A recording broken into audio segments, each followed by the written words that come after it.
और इस साल भी हम जो है वो रिमेम्बरेंस वीक जो है सेलिब्रेट करने जा रहे हैं।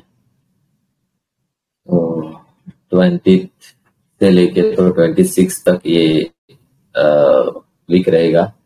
और सिर्फ लास्ट टाइम हमने क्या किया था कि केसेस और उसके बाद में उसका केसेस के अंदर वो जो रेमेडी था उसका जो डिस्क्रिप्शन था, उसके जो रूब्रिक थे उसको हमने डिस्कस किया था। लेकिन इस बार थोड़ा सा हमने एक कुछ दिनों से हम एक एक्टिविटी कर रहे थे ग्रुप के ऊपर, दैट वाज अ मैटरनिटी का एक्टिविटी। तो हमें लगा कि यार ये थोड़ा सा सफल मतलब होते जा रहा है, तो फिर हमने इस बार ऐसे किया है कि मटर रेमेडी का और उसके कुछ रूब्रिक्स जो रेमेडी को काफी अच्छे से सिग्निफाई करते हैं, तो वो हमने इस बार उसको लेके हमने एक शेड्यूल बनाया है। ठीक है, ये 7 दिनों में हम कुछ दवाइयाँ और उसके जो थोड़े से अनछुए जो रूब्रिक्स है उसको हमने समझने की कोशिश किया है। तो वो आपके सामने प्रेजेंट करने जा रहे हैं। सभी जो भी कुछ प्रेजेंटेटर है वो सभी लोग नए हैं, तो उनसे कुछ भी थोड़ा सा वो चूक हो जाती है प्रेजेंटेशन में, तो you are well experience doctor, तो उनकी चुगल थोड़ी सी माफ हो जाए। ठीक है, मुझे जितना ऐड कर सकता हूँ फिर बाद में मैं ऐड करते जाऊंगा। ठीक है, तो आप उन लोगों को सुन लीजिए और उसमें भी आप लोग भी अगर कुछ एडिशन करते हैं तो सोने पे सुहागा रहेगा।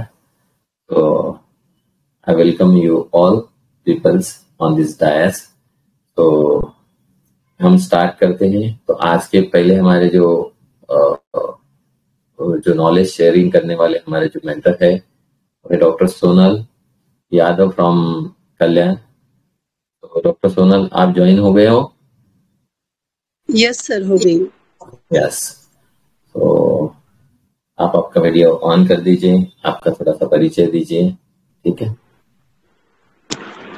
Hello to all, thank you sir. मैं doctor Sonal from Kalyan. Sir आज हम लोग मोहंती सर के रिमेम्बरेंस वीक पर हम लोग यहाँ पर हैं। तो आज फर्स्ट डे है और कोइंसिडेंटली फर्स्ट डे मेरा ही नंबर लगा है, तो कुछ अगर मिस्टेक हो तो सॉरी। बट आज के इस लर्निंग सेशन के पहले मैं सबसे पहले डॉक्टर हनीमैन सर को सत नमन करती हूँ, जिनकी वजह से हम होम्योपैथी की फील्ड में आए और होम्योपैथी हम लोग कर रहे हैं। और सेकंड ग्रेटिट्यूड मैं देना चाहती हूँ जो होम्योपैथी को आगे ले जाने की एक महान सोच रखने वाले डॉक्टर मोहंती सर और डॉक्टर मिलिंद राव सर, उनको मैं सत नमन करती हूँ, दिल से प्रणाम करती हूँ, क्योंकि उनकी वजह से ही ये सब प्लेटफॉर्म पर ये चीज़ें अवेलेबल हुई और हमारे लिए, हम जैसे लोगों के लिए सीखना इजी हुआ है।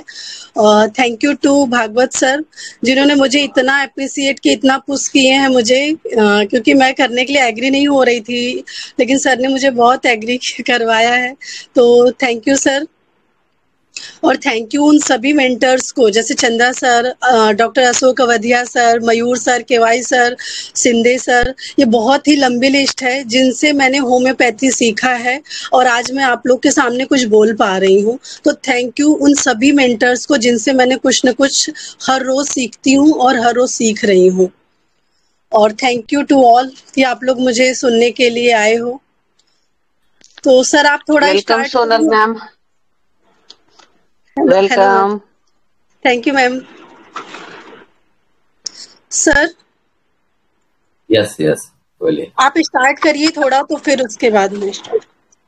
जी, आज तो हमारा पहला जो ड्रग हाउस हम लेने वाले हैं, तो बहुत गरीबी से स्टार्ट कर रहे हैं हम। ठीक है, तो बंदा भी बहुत गरीब रहता है, मतलब इवन वो मटर मेडिका में सबसे गरीब बंदा है। ठीक है, तो हम धीरे धीरे पुअर से लेके तो फिर आगे आगे बढ़ते जाएंगे। The remedy is the psorinum. ठीक है, और इसीलिए हमने डॉक्टर सोनल को ही बोला है कि सोरिनम आप प्रेजेंट कर दीजिए। ठीक है, क्योंकि 3-4 दिन पहले सोरिनम के ऊपर जब हमारा मटर का डिस्कशन चल रहा था, तो हमारा 3-3 का ग्रुप रहता है कि जिसके अंदर हम एक दवाई 3 डॉक्टरों को पढ़ने के लिए या फिर सिखाने के लिए बोलते हैं। तो ग्रुप के अंदर एक एक्टिविटी रहती है कि 3 डॉक्टर्स जो है वो एक दवाई को पढ़ेंगे, उसके बाद में थोड़ा सा केसेस के डिस्कशन करेंगे, उसके जो रूब्रिक्स रहेंगे वो करेंगे, फिर वो केसेस मतलब वो पूरी तरह से फिर वो एक दवाई को समाप्त करने की कोशिश करते हो, फिर बाद में जो एक्सट्रैक्ट निकलेगा वो दवाई का कंप्लीट अंडरस्टैंडिंग रहेगी। आज की दवाई को हम समझने जा रहे हैं। तो psorinum is the remedy, first day remedy. तो आज doctor Sonal will share her knowledge with you, और उनके साथ में डॉक्टर दीप्ति जो है वो भी उनको हेल्प करेगी लास्ट में, अगर कुछ पॉइंट्स बचते हैं तो। ठीक है, तो डॉक्टर सोनल आप स्टार्ट कर दीजिए। यस सर, आज हम लोग सोराइनम की स्टडी करने वाले हैं। तो सोराइनम के बारे में अगर हम लोग पढ़े तो सोराइनम बनता कैसे, स्पेशली ये एक नोसोड है जिसे डॉक्टर हैनीमैन सर ने सीरोपुरुलेंट मैटर ऑफ स्केबिज वेसिकल्स उससे बनाया है। सर आप पीपीटी शेयर कर दीजिए ना। मैं कर देता हूँ। Yes sir.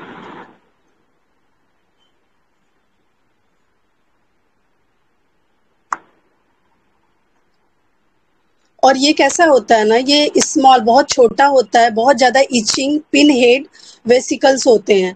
और ये कैसे एक फीमेल सॉरकॉप्ट होता है जो एनिमल्स की स्किन के अंदर अपने एग्स को रखता है, और वहाँ पर वो एक टॉक्सिन्स कॉज करता है। उसकी वजह से ये इरप्शंस, वेसिकल्स और पुस्ट्यूल्स फॉर्म होते हैं। और स्पेशली ये जो फीमेल सॉरकॉप्स होते हैं, इनकी एक्टिविटी आफ्टर इवनिंग बहुत ज़्यादा बढ़ जाती है। तो ये और इसमें इंटेंस इचिंग और बहुत ज़्यादा इसमें इचिंग होती है। और यही इचिंग जो फिजिकल लेवल पे हमको देखने के लिए मिलती है, यही इचिंग हमें सोराइनम के पेशेंट को मेंटल स्फीयर पे भी देखने को मिलती है। और जैसा कि हम सभी जानते हैं कि सोराइनम के जितने भी जो इरप्शंस होते हैं उसमें से जो ऊजिंग होती है वो बहुत ही ज़्यादा ऑफेंसिव होती है, कैरियन लाइक और डिकम्पोज्ड मीट, जैसे सड़ा हुआ ऐसा कुछ बहुत गंदी स्मेल आती है। और जितने भी इसके सिक्रीशंस होते हैं सोराइनम पेशेंट के, बहुत ही ज़्यादा हॉरिबली ऑफेंसिव होते हैं। इवन ल्यूकोरिया का जो पेशेंट रहता है उसके डिस्चार्जेज इतने ज़्यादा ऑफेंसिव रहते हैं कि वो दूसरों से बेयर ही नहीं होंगे, वहाँ पर कोई बैठ ही नहीं सकता है। तो अभी हम लोग सोराइनम के चाइल्ड को पढ़ते हैं कि सोराइनम का चिल्ड्रन कैसे होते हैं। तो स्पेशली सोराइनम के चिल्ड्रन बहुत ही डिसोबीडियंस होते हैं, प्लेफुल भी होते हैं, और ये बिहेवियर प्रॉब्लम में भी हम सोराइनम को यूज करते हैं। मोस्टली इसमें इरिटेबिलिटी के बहुत सारे रूब्रिक्स हैं। Irritability on walking in night, irritability causeless, irritability in children with sleeplessness, irritability in children good all day cross all night. मतलब बच्चा कैसा है कि दिन भर तो आराम से खेलता है, आराम से सोता है, रहता है, लेकिन रात में पूरी रात पेरेंट्स को एकदम हैरान करके रखता है। और ये बच्चे बहुत ही ज़्यादा लेजी होते हैं, और इंसोलेंस, कितना भी इनको समझाओ लेकिन इनको जो इन्होंने अपने दिमाग में रखा है, इनके फिक्स्ड आइडियाज़ होते हैं, तो इनको उस थॉट को चेंज ही नहीं करना है। जो इन्होंने सोचा वैसा ही करेंगे, बहुत ही ज़्यादा मतलब समझते ही नहीं है कितना भी समझाओ। Child is good, play all day, restless, troublesome, screaming all night. और ये जो इचिंग है, मतलब इचिंग मोस्टली नाइट में ही बहुत ज़्यादा होती है। तो नाइट क्या होता है, नाइट क्या होता है, डार्क को रिप्रेजेंट करता है, जहाँ पर हमें कोई चीज़ क्लियर नहीं दिखती है, हमें पता नहीं चलता है, और एक तरीके से निगेटिविटी को भी शो करता है। तो जो इसका पेसिमिस्टिक बिहेवियर है सोराइनम का, वो सब हम आगे समझेंगे। और इसी तरीके से इसमें बहुत सारे नाइट्स के भी रूब्रिक है, जैसे careful of nights, dullness night, irritability in children in night, irritability night children in babies, in sick babies. ये सब सिंगल रूब्रिक्स हैं सोराइनम के, जिसमें हमें सोराइनम मिलता है अकेला। Restlessness, anxious in night, shrieking in children in night, और प्लेफुल अल्टरनेट विथ सैडनेस। मतलब जैसे बच्चों का काम क्या होता है ना कि उनको खेलना पसंद होता है, कुछ भी होता है, जब भी उनको टाइम मिलता है या फिर ऐसा मौका मिलता है तो वो खेलना ही चाहते हैं। लेकिन ये बच्चे कैसे रहते हैं कि खेलते रहते हैं लेकिन फिर अचानक से एकदम से सैड हो जाते हैं।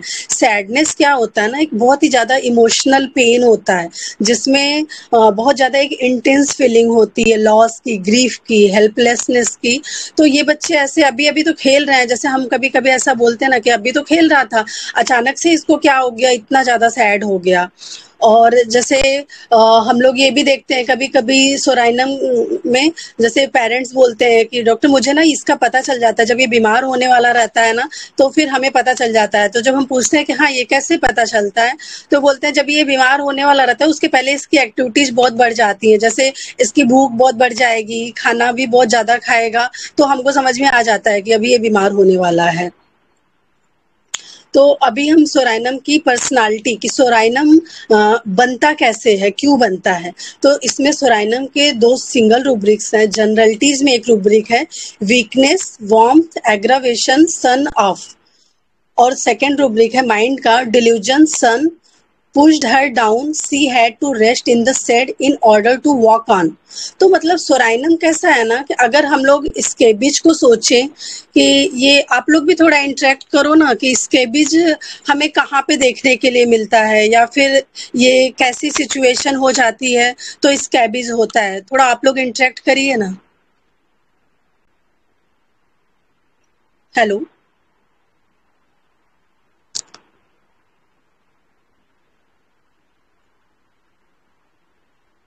हेलो। तो ना पूछना चाहती है कि स्केबिस कैसे तैयार होता है, मतलब कौन सी कंडीशन में तैयार हो जाएगा। जब डर्टीनेस कॉजेस स्केबिज, मतलब जब अपन ठीक से सैनिटाइजेशन नहीं रखते या नहाने वाले नहीं रहते, लोग 4-4 दिन 8-8 दिन नहीं नहाते, मतलब गंदगी और सोरियासिस, सॉरी ये सोरिनम, इसका बहुत मतलब नजदीकी रिश्ता है, ऐसा बोल सकते हैं। Poor hygienic condition causes scabies. Unhygienic condition.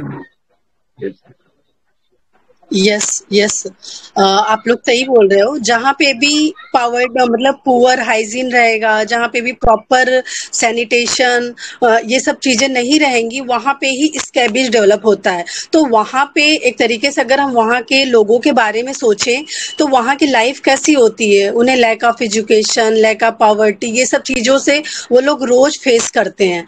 तो ऐसे में क्या होता है, जो सोराइनम का फादर होता है ना, सोराइनम को क्या बोलता है ना कि बेटा तुझे ना इस गरीबी से हमको बाहर निकालना है। और ये चीज उसको इतना ज्यादा रोज बोलता है, दिन भर में 10 बार बोलता है, बार बार उसको ये बोलता रहता है। तो उसके अंदर भी ना, सोराइनम के अंदर भी ये इचिंग वाला कीड़ा उसके दिमाग में घुस जाता है कि अभी तो मुझे ना कुछ करना ही है, मुझे इस गरीबी से, इस सिचुएशन से, इस गंदगी से ना खुद को बाहर निकालना ही है। और इसके लिए वो मेहनत भी करता है। इवन ये जो रूब्रिक है हम लोगों ने पढ़े ना, सन पुश्ड हर डाउन, मतलब ये जो सन है ना, सन को यहाँ पर फादर से कनेक्ट किया गया है। जैसे हम लोग बोलते हैं सन की गर्मी अगर बहुत ज्यादा बढ़ जाती है तो हमसे सहन नहीं होती है। और एक हम लोगों के इधर हम लोग कहावत बोलते हैं ना कि फादर पिता की गर्मी और सूरज की गर्मी को हमें सहन करने की आदत होनी चाहिए, हमको सहन करना पड़ता है। तो ऐसे ही जो ये इतना ज्यादा इसका फादर इसको पुश करता है हर रोज की, तुझे इस डाउन से, इस सिचुएशन से हमें बाहर निकालना है। तो इसकी जो बार बार बोलने की वजह से ना फिर ये भी मतलब चाहता तो है कि मुझे इस सिचुएशन से खुद को बाहर निकालना है, अपने परिवार को इस कंडीशन से बाहर निकालना है, और ये इचिंग इसके दिमाग में चलती रहती है। इवन जब बाद में ये पूरा मेहनत करता है, अपने स्ट्रगल करता है और ये प्रॉस्परस भी हो जाता है, तब भी इसको लगता है ना कि इसके जो फादर ने ना इसकी जिंदगी की वॉट लगा दी है। तो ये कंटिन्यू इसके लाइफ में, ये दिमाग में ये थॉट इसके चलता रहता है।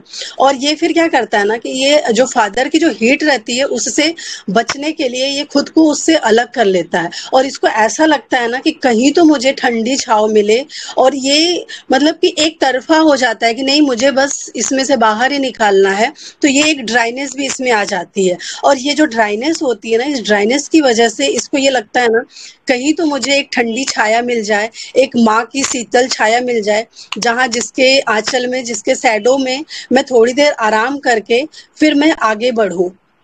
अभी आपको ये रूब्रिक समझ में आ रहा है क्या? या फिर मैं और समझाने की कोशिश करूं?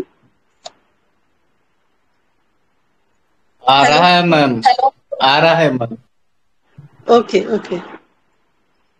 तो हम लोग आगे बढ़ते हैं। सोराइनम कैसे, सोराइनम ऐसा हमेशा नहीं रहता है। सोराइनम का पॉजिटिव साइड भी कुछ है, जैसे जेस्टिंग, लॉफिंग, वाइवेसियस, चीयरफुल, मर्थ, पैशनेट, ये इसके पॉजिटिव साइड है। लेकिन जो इसकी कंटिन्यू इसके दिमाग में ईचिंग चलती रहती है ना, anxiety, business about, fear of business failure, ये जो एंजाइटी और फियर बिजनेस के लिए इसका चलता रहता है ना, ये एंजाइटी इसको शांत नहीं बैठने देती है। और ये जो एंजाइटी और फियर है ना, इसके पॉजिटिव साइड पर ये पानी फेर देती है।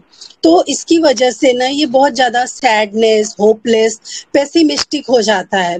और इसको ऐसा लगता है ना कि मेरी जिंदगी में जो अंधेरा है, ये जो डार्कनेस है ना, वो जो है कोई भी लाइट इसको पेनिट्रेट कर ही नहीं सकती है। कोई भी मेरे इस जीवन के जो अंधकार है, इसको कोई दूर कर ही नहीं सकता है। और ये फिर ना इसकी वजह से हमेशा ये निगेटिव बात ही करता है, पेसिमिस्टिक हो जाता है। तो इवन ये एंजाइटी हाइपोकॉन्ड्रियक में भी है। इवन इसको थोड़ी सी सर्दी भी हो गई तो भी ये बहुत ज्यादा घबरा जाता है और इसका नेगेटिव ही चालू हो जाता है कि अरे ये ठीक होगा कि नहीं होगा, पता नहीं ठीक होगा कि नहीं, मतलब इसके मुंह से पॉजिटिव निकलता ही नहीं है। और यही चीज कंटिन्यू इसके बिजनेस में भी ये चलता रहता है कि बिजनेस फेल तो नहीं हो जाएगा, मैं फिर से पुअर हाउस में तो नहीं चला जाऊंगा, जो अभी मेरा अच्छा टाइम चल रहा है, जो मेरा ग्रेस पीरियड चल रहा है, तो ऐसा ना हो कि मेरी किसी गलती की वजह से या मेरी किसी भी भूल की वजह से मैं फिर से वो पुअर हाउस में ना चला जाऊं। इसको हमेशा लगता रहता है, इसलिए मुझे कुछ ना कुछ करते रहना है, इसको खाली भी नहीं बैठना है। और कंटिन्यू इसको बिजनेस फेल्योर का भी डर चलता रहता है, fear of business failure. Even इसका बिजनेस बहुत अच्छा चल रहा है और बहुत अच्छा एंजाइटी बिजनेस ऑल्दो प्रॉस्परस, मतलब बिजनेस बहुत अच्छा चल रहा है, सब कुछ अच्छा है, लेकिन फिर भी इसको डर लगा रहता है कि ऐसा तो नहीं कि मेरा बिजनेस लॉस हो जाए, मुझे फिर से बैक न जाना पड़े। ये जो मैं लग्जरियस लाइफ जी रहा हूँ, जो मैं इतने अच्छे बंगलों में, फ्लैट में रह रहा हूँ, तो कहीं ये सब चीजें मुझसे छीन न जाएं। उसको हमेशा ये डर लगा रहता है कि कहीं मैं नीचे ना गिर जाऊं। तो मतलब इसको फियर ऑफ बैंकरप्ट, जो मेरी ईएमआई चल रही है, जो मैंने घर का लोन लिया है, जो मैंने जो ये सब फैसिलिटीज सब कुछ मैंने अपने घर में रखा है, लोन लिया है, तो इसको हमेशा ये डर लगा रहता है कि ऐसा ना हो कि मैं बैंकरप्ट हो जाऊं, तो मैं ये लोन ईएमआई को कैसे पूरा करूंगा। इसलिए इसको continue fear of miss Fortune भी है कि मेरा जो बुरा फॉर्च्यून था ना, वो फिर से लौट के नहीं आना चाहिए। इसके लिए वो इसके कंटिन्यू ये भी इसके थॉट में चलता रहता है कि मैं फिर से पुअर तो नहीं हो जाऊंगा। तो इसको हमेशा ऐसा ये माइंड में इसके थ्रू एंड थ्रू चलता ही रहता है। तो वही जैसे मैंने बोला ना कि अभी इसका बिजनेस बहुत अच्छा चल रहा है, सब कुछ अच्छा है, लेकिन क्या होता है ना, इसके आइडियाज फिक्स्ड होते हैं। जो ये सोच रहा है ना, उसको कोई बदल नहीं सकता है। तो इसका क्या होता है कि ये सैडनेस को खुद से ओवरवेम करता है। मतलब इसके आईपीआर हमसे बोलेगा कि ये ना एकदम मतलब इतना दुखी दुखी रहता है। अभी बताइए, सब कुछ अच्छा चल रहा है, बिजनेस भी बहुत अच्छा है, सब कुछ ठीक है, हमारी लाइफ में सब कुछ अच्छा चल रहा है, कोई तकलीफ नहीं है, लेकिन ना फिर भी जो लाभ हो रहा है, जो लाइफ में अच्छा हो रहा है, वो चीज भी इसको जो है सहन नहीं होती है। ये पीछे ही मतलब फ्यूचर में ही डूबा रहता है कि वो सिचुएशन तो नहीं आ जाएगी। तो एक तरीके से ये प्रेजेंट में नहीं जीता है, पास्ट और फ्यूचर में ही ये अटका रहता है।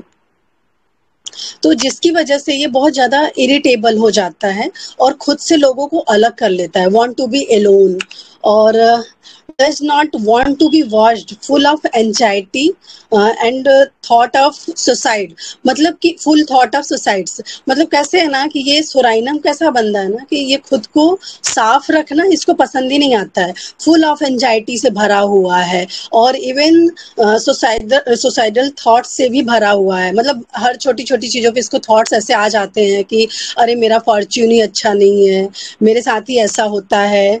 तो अभी ये जो सोराइनम है, ये जो स्केबिज वेसिकल्स में जो पस होते हैं ना, उससे बना हुआ है। तो उससे ही हम इसको कोरिलेट करते हैं कि वो हमको स्केबिज वेसिकल्स कितना गंदा लगता है देखने में, तो वही जो गंदगी होती है इसको यहाँ पे भी दिखती है। कि ये डर्टी होता है, एक ही कपड़े को बहुत दिन तक चलाता है। जैसे हम लोगों ने वो डिल्यूजन, वो फर रैप्ड इन समर, मतलब इतना ठंडा बंदा है ये, इतना चिली है कि गर्मी में भी कंबल ओढ़ के रख रहा है।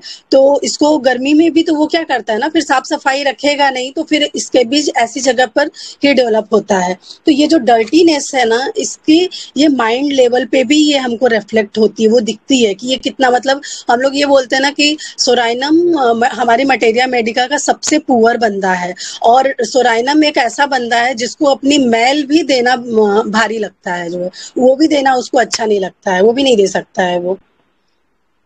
और इसमें कैसे है फिर ये anxiety, future about, anxiety with fear, delusion, fail everything will, delusion Doom तक, मतलब इतना दूर तक जाता है कि मेरा जो अच्छा वक्त चल रहा है ना वो कहीं चला ना जाए, यही डर लगा रहता है सोराइनम की लाइफ में। और एक्चुअली सोराइनम की लाइफ में पास्ट में ऐसी कोई घटना घट चुकी हुई रहती है, जैसे अभी हम लोगों ने आगे डिस्कस किया था कि सोराइनम का फादर वो उस सिचुएशन में रहा है जहां पर उसके फादर ने उसको फोर्स किया कि नहीं तुझे बाहर निकालना है। या फिर सोराइनम को हम ऐसा भी सोच सकते हैं कि कोई ऐसा बंदा है जिसका बिजनेस में बहुत बड़ा लॉस हुआ है, या फिर फेल्योर हुआ है, या फिर उसने गरीबी देखी है, या पास्ट में उसके कुछ न कुछ ऐसा हुआ है जिसका इम्पैक्ट उसके माइंड में अभी भी चल रहा है, कि इसी वजह से उसको हमेशा डर लगा रहता है कि फिर से वही सिचुएशन ना आ जाए।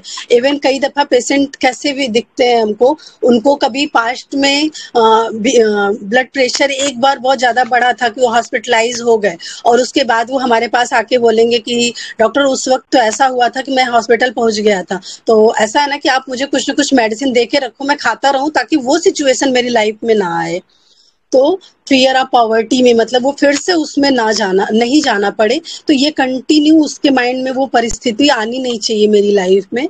तो इसके लिए कंटिन्यू थॉट्स में वो एब्जॉर्ब रहता है। तो अकॉर्डिंग टू पाठक सर क्या बोलते हैं, एब्जॉर्ब इन हॉरिबल थॉट्स। तो एब्जॉर्ब का मतलब क्या होता है ना, मतलब बहुत ज्यादा उसमें डीप, मतलब कि हम किसी चीज में बहुत ज्यादा एकदम इनग्रॉस्ड हो जाते हैं, डूब जाते हैं।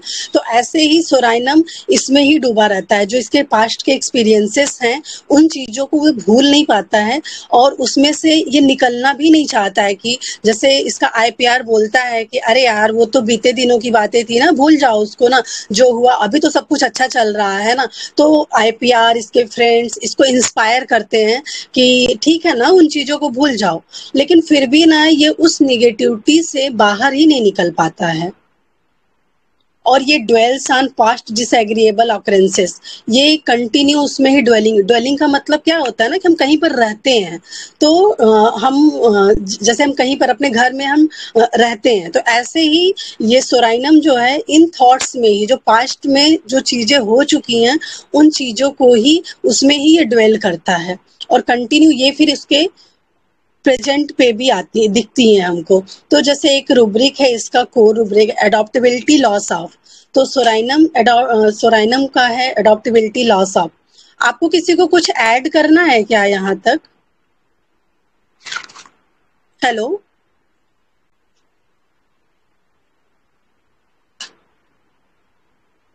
नहीं मैम, आप बहुत अच्छा चल रहे हैं। Okay ma'am. तो एडॉप्टेबिलिटी को हम लोग समझने की कोशिश करते हैं। एडॉप्टेबिलिटी लॉस ऑफ में सोराइनम है, इसमें 2-3 रेमेडीज और भी हैं, तो हम लोग सोराइनम को बोलते हैं। सो एडॉप्टेबिलिटी का मतलब क्या होता है ना कि हम लोग हालात के हिसाब से ढलने की कोशिश करते हैं। जैसे कहीं भी ऐसी सिचुएशन हो जाती है तो हम उसके अकॉर्डिंग खुद को अडॉप्ट करते हैं, अपनी सिचुएशन के साथ हालात से समझौता करते हैं हम। तो लेकिन जो सोराइनम है ना, वो इन्वायरमेंट के साथ वो खुद को अडॉप्ट नहीं कर पाता है। कोई भी चेंज आता है ना तो एकदम से घबरा जाता है, डर जाता है कि अरे बाप रे, ऐसा तो नहीं हो जाएगा कि मेरा ये बिजनेस फेल्योर हो जाएगा। जैसे अगर उसको कोई बोलेगा कि कुछ तू नया बिजनेस है, इसमें कुछ चेंज कर, तो उसको ये चीज सहन नहीं होती है, वो करना ही नहीं चाहता है। तो ये चीजें उसको, वो जो सर्कमस्टेंसेस होते हैं वो उसको अडॉप्ट नहीं कर पाता है। तो और ये टॉर्मेंटिंग एवरीवन विथ कंप्लेंट्स, मतलब टॉर्मेंटिंग का मतलब क्या है ना, ये दूसरों को परेशान करके रखता है। तो यहाँ पर हम सामने वाले को, मतलब यहाँ पे रुब्रिक क्या है, टॉर्मेंटिंग एवरीवन विथ कंप्लेंट्स, अपनी कंप्लेन मतलब सिर्फ अपने आईपीआर या किसी एक दो को ही नहीं, जैसे हम लोग इसके आसपास आर्सेनिक भी चलता है, तो बाइटिंग टम्बलर में है आर्सेनिक, तो ये जो सोराइनम है अब इसके आसपास इवन जो भी इसके अगल बगल जितने लोग भी रहेंगे ना, उन सबको ये परेशान करके रखता है। तो ये अपनी कंप्लेन को ना हर किसी के साथ शेयर करेगा जाके। जैसे एक बंदा है, वो जैसे ही शाम को घर आएगा, अरे मुझे ना ये तकलीफ है, मुझे ना यहाँ दर्द हो रहा है, मुझे ना यहाँ दर्द हो रहा है, मुझे काम करने में तकलीफ हो रही है, मैं ये नहीं कर पा रहा हूँ, फिर भी मुझे करना पड़ रहा है। तो ये हर किसी से जा जाकर, इवन जैसे हम किसी से बात करते हैं कि हम किसी अपने फ्रेंड से किसी के साथ डिस्कस करते हैं कि अरे यार मुझे ये तकलीफ हो रही है, तो सामने वाला हमें एक सोल्यूशन बताता है, हम उस पर काम करते हैं। लेकिन ये कैसा है ना, बार बार वही बोलता रहता है कि आईपीआर, जो इसके फ्रेंड्स आसपास के लोग ना एकदम परेशान हो जाते हैं, बोलते हैं अरे छोड़ भी ना है, अभी इसको छोड़ना, तो क्यों नहीं छोड़ता है। तो ये हमको बहुत दफा क्लिंगिंग, लेकिन ये क्लिंगिंग से कहीं ज्यादा है, आगे है। मतलब हमको लगता है ये कितना एग्जागरेट कर रहा है, और इसका आईपीआर इससे एकदम टॉर्मेंट हो जा रहा है, क्योंकि ना ये पुअर बंदा है, कितना भी अच्छा चल रहा है इसकी लाइफ में, लेकिन इसको ना हमेशा निगेटिविटी ही दिखती है। एंजाइटी बिजनेस अबाउट दो प्रॉस्परस, मतलब इतना अच्छा सब कुछ चल रहा है, तो ये अब इतना पेसिमिस्टिक बंदा है कि ये अपनी जो निराशा है ना, निगेटिविटी है, वो सबके साथ बांटते रहता है। मेरे साथ ऐसा हो गया, मेरे साथ ऐसा हो गया, मुझे लग रहा है मैं कभी ठीक नहीं होऊंगा, तो फिर इसके लिए वो मुझे लगता है मैं बर्बाद हो गया, मुझे मेरी लाइफ में तो कुछ बचा ही नहीं। मतलब छोटी सी भी बीमारी होगी तो उसको भी ये बहुत ज्यादा बड़ा बना देता है। एक रुब्रिक है इसमें, सिंगल रुब्रिक है, obstinate head strong eruption during, मतलब एक छोटी सी भी खरोच आ गई इसको तो वो भी इसको सहन नहीं होती है, उसको भी ये, उसका भी मतलब बोलते ना बाल का खाल निकालना, नहीं बवाल कर देना, मतलब छोटी सी भी चीज का एकदम बवाल बना देता है, एकदम सबको परेशान करके रखता है। और इसके लिए ये बहुत जल्दी डिस्पेयर में भी चला जाता है, despair of recovery, despair recovery during convalescence. तो और इसमें क्या होता है ना, फियर ऑफ डिसेबल्ड बीइंग, मतलब इसको हमेशा ये डर लगा रहता है कि कहीं मैं डिसेबल्ड ना हो जाऊं, और इसके लिए वो कंटिन्यू काम करते रहना चाहता है। तो इवन अभी उसकी जो प्रेजेंट सिचुएशन है अच्छी चल रही है, सब कुछ अच्छा चल रहा है, लाइफ में अच्छा चल रहा है, लेकिन ये जो इसकी पुअर वाली जो फीलिंग है, पुअर होने का जो डर है इसका, और ये पेसिमिस्टिक नेचर की वजह से ये कंटिन्यू, इसको लगता है ना कि अभी मुझे काम करते रहना है, अगर मैं काम नहीं करूंगा ना तो फ्यूचर में मैं शायद किसी लायक ही न रह जाऊं, मैं काम करने लायक न रह जाऊं। और सेकंड थिंग ये भी सोच सकते हैं कि जैसे इसका आईपीआर जो है सोराइनम का, वो कैसे है, बहुत खर्चीला है, अगर बहुत शॉपिंग कर रहा है, बहुत घूम रहा है, तो इसको कंटिन्यू वहां पे भी डिसेबल्ड होने का डर लगा रहता है कि अरे यार अभी तो ठीक है, अभी तो मेरे हाथ पैर चल रहे हैं, अभी तो मैं आ रहा हूँ। लेकिन ये लोगों का अगर यही हालत रही ना, तो फिर तो मैं आगे चल के फिर पुअर हो जाऊंगा, पॉवर्टी में चला जाऊंगा, और आगे फिर क्या होगा हमारा। तो इसके लिए इसको continue through and through anxiety, future की एंजाइटी इसकी चलती रहती है। और ये एक मिनट, और ये कंटिन्यू, जैसे हम लोग बोलते हैं ना कि दुखी आत्मा जो है, ये दुखी आत्मा ही हमेशा रहता है, फ्यूचर के चक्कर में फंसा रहता है। मुझे वो, क्योंकि इसको अपनी लाइफ में वो सिचुएशन आने ही नहीं देना है इसको अपनी लाइफ में। तो ये फियर ऑफ डिजास्टर क्या होता है ना, अचानक से कोई भी सिचुएशन आती है, अचानक से एक तूफान आता है और सब कुछ बहाकर लेकर चला जाता है, सब कुछ खत्म कर देता है। तो इसको ये लगता है ना कि अगर ये जो चीजें चल रही है, जिस तरीके से लोग खर्चा कर रहे हैं, अगर ये चीजें ऐसे ही चलती रही ना, तो ये डिजास्टर आने में देर नहीं है, तो सब कुछ बहा के ले जाएगा। तो फिर आगे क्या होगा, कैसे होगा, जो है मैंने जो कमाया है वो मेरे हाथ से निकलना नहीं चाहिए, जाना नहीं चाहिए, और मुझे फिर से उस गरीबी में, उस पुअर स्टेट में नहीं जाना है। तो ये फियर ऑफ पॉवर्टी इसका ये है, जो पहले के जो ये हालात थे, जो कंडीशन थी, वो उसको कभी भूल ही नहीं पाता है। इसीलिए ना ये careful of business although prosperous, इसका जो बिजनेस है ना अच्छा चल रहा है, फिर भी उसमें और ज्यादा ध्यान देता है ये कि उसमें कोई कमी नहीं आनी चाहिए, जो भी हो ना उस पर हमेशा ये अपनी नजर गड़ा के रखता है। और bed remain in bed desire, कितनी भी अच्छी कंडीशन हो ये उससे कभी भी सेटिस्फाइड नहीं होता है कि चलो अच्छा चल रहा है तो फिर मैं थोड़ा रिलैक्स हो जाता हूँ, उसमें नहीं जाता है। इसका जो कंफर्ट जोन है, जो इसका बेड है, जैसा चल रहा है ना वो वैसा ही चलते रहना चाहिए। तो इसका मतलब जो ग्राफ है ना सीधा ही चलते रहना चाहिए, उसमें कर्व नहीं आना चाहिए। जैसे ही कर्व आएगा ना ये एकदम घबरा जाता है। जैसे अगर हम लोग से हमारा कोई सोराइनम फ्रेंड है, अगर उसकी क्लिनिक अच्छी चल रही है, 20-25 पेशेंट 50 पेशेंट आ रहे हैं, हम उसको बोलेंगे चल यार 2 दिन 3 दिन के लिए हम लोग घूम के आते हैं, तो जो सोराइनम बंदा रहेगा वो बोलेगा नहीं नहीं यार अभी तो इतने पेशेंट आ रहे हैं, अभी अभी तो सब अच्छे से चल रहा है और अभी मैं 4-5 दिन जाऊंगा।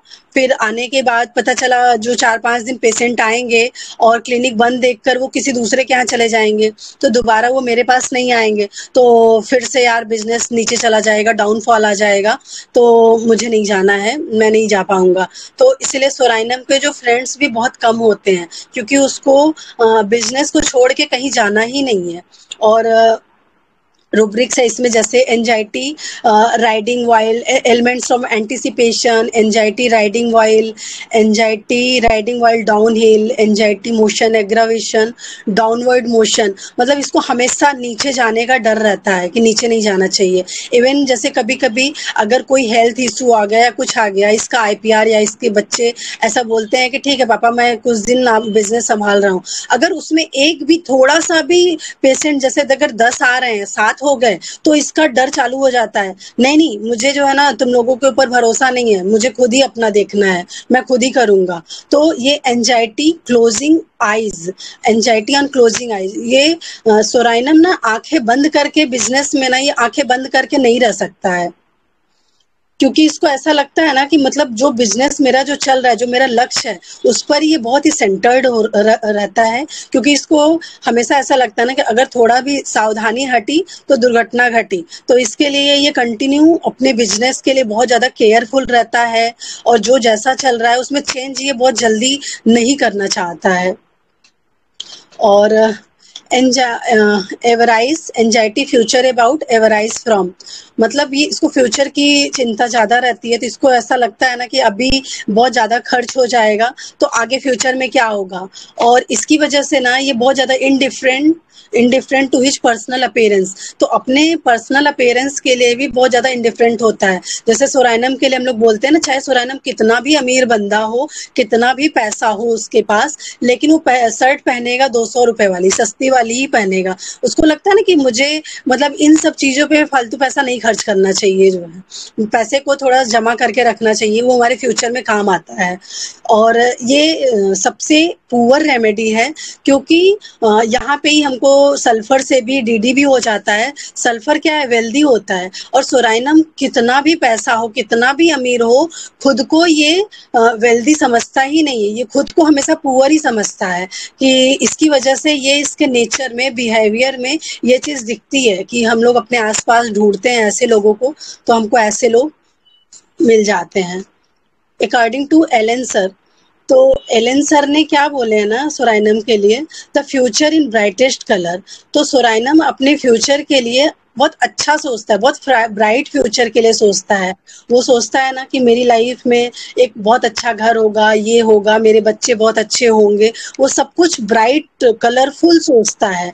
लेकिन क्या होता है ना, इसके अंदर इतनी स्ट्रेंथ नहीं होती है कि वो चीजों को बहुत अच्छे से कर सके, क्योंकि वो खुद को हमेशा ही पुअर ही समझता है, पुअर ही खुद को शो करता है हमेशा।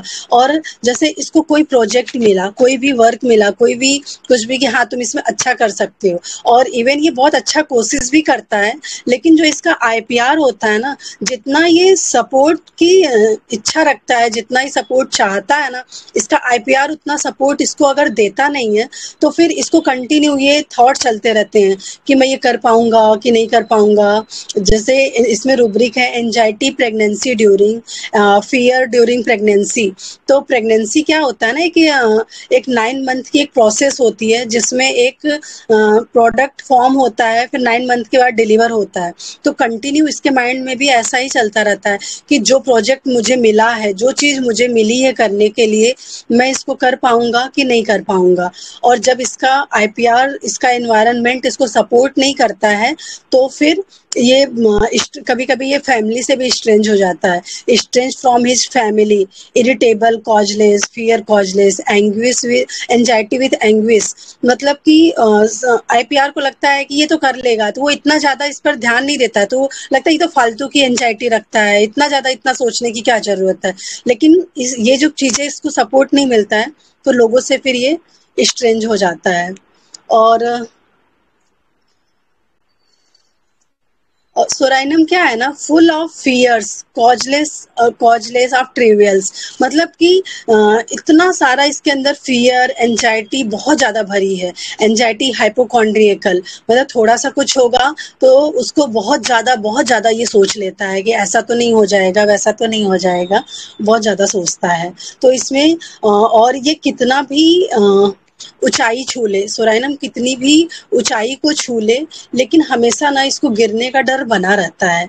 तो जैसे इसमें बहुत सारे रूब्रिक्स हैं, fear of flying in aeroplane, fear happen something with his family, fear of misfortune, fear of poverty, fear of robbers, fear of streets in busy streets, fear of disasters, fear happen something will horrible something, fear misfortune, thunderstorm, ये सब rubrics हैं। तो इसका जो continue doubt है ना, और इसका लॉस है, ये कंटिन्यू, इसको मतलब थोड़ा सा भी अगर जो बीमारी आती है तो बहुत जल्दी डिस्पेयर में, डाउट में चला जाता है कि पता नहीं ये ठीक होगा कि नहीं होगा, ये जो सिम्टम्स मुझे आ रहे हैं। मतलब इवन छोटा सा भी उसको अगर कार्डियक रीजन में उसको पेन हुआ तो उसको कंटिन्यू वो चालू हो जाए, fear heart something will himself to, fear heart disease of the heart, fear of death, heart symptom during heart symptom. मतलब अगर हार्ट रीजन में थोड़ा भी पेन हुआ कुछ है तो इसको तुरंत वो चीजें चालू हो जाती हैं कि कंटिन्यू, कि ऐसा तो नहीं हो जाएगा इसकी वजह से मेरी डेथ हो जाएगी। और जैसे फियर, हम मुझे जो समझ में आया सोराइनम, बहुत दफा ऐसे लोग होते हैं जो जैसे जो मांगने वाले लोग होते हैं, जो पुअर बेगर्स होते हैं, वो लोगों का कैसे रहता है ना कि उनका बेटा अभी अच्छी पोजीशन पर पहुंच गया है, अच्छी ऑफिस में वर्क कर रहा है, इवन आईएएस ऑफिसर, ऐसे हम लोगों को केसेस सुनने को मिलते हैं। तो क्यों वो अच्छे रैंक पे पहुंच गया है, लेकिन फिर भी ये अपना ये वाला काम मांगने का बंद नहीं करते हैं। इनको ऐसा लगता है ना कि मैं उसी से ही आगे बढ़ा हूँ, तो मैं उसको जो है छोड़ूंगा नहीं, मैं उसको करता रहूंगा। आई थिंक मुझे जो सोराइनम समझ में आया, बाकी आप सभी लोग कुछ ऐड करिए।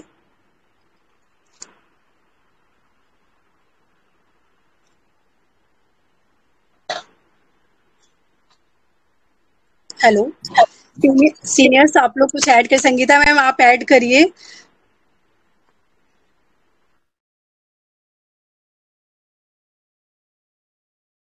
आपने सारा इतना मस्त कवर किया है कि ऐड करने के लिए कुछ बचा ही नहीं है। नहीं मैम, मुझे लगता है मैंने जो भी है मैंने थोड़ा बहुत कोशिश की है, बट थैंक यू आप सभी को। बट मैम आप लोग भी थोड़ा, सीनियर्स प्लीज थोड़ा आप लोग ऐड करिए, तो सोराइनम शायद हम लोग को और अच्छे से समझ में आ जाएगी।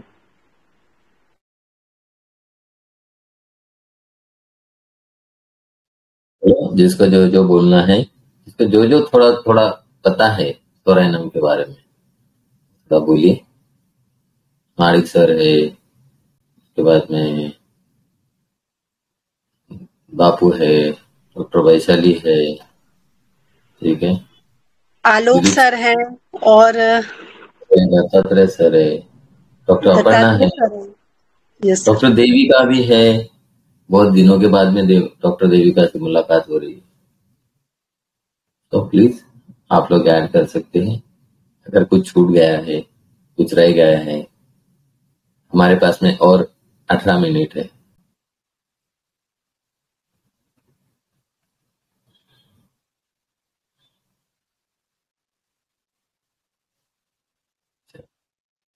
डॉक्टर दीप्ति, आप कुछ ऐड करना चाहेंगे?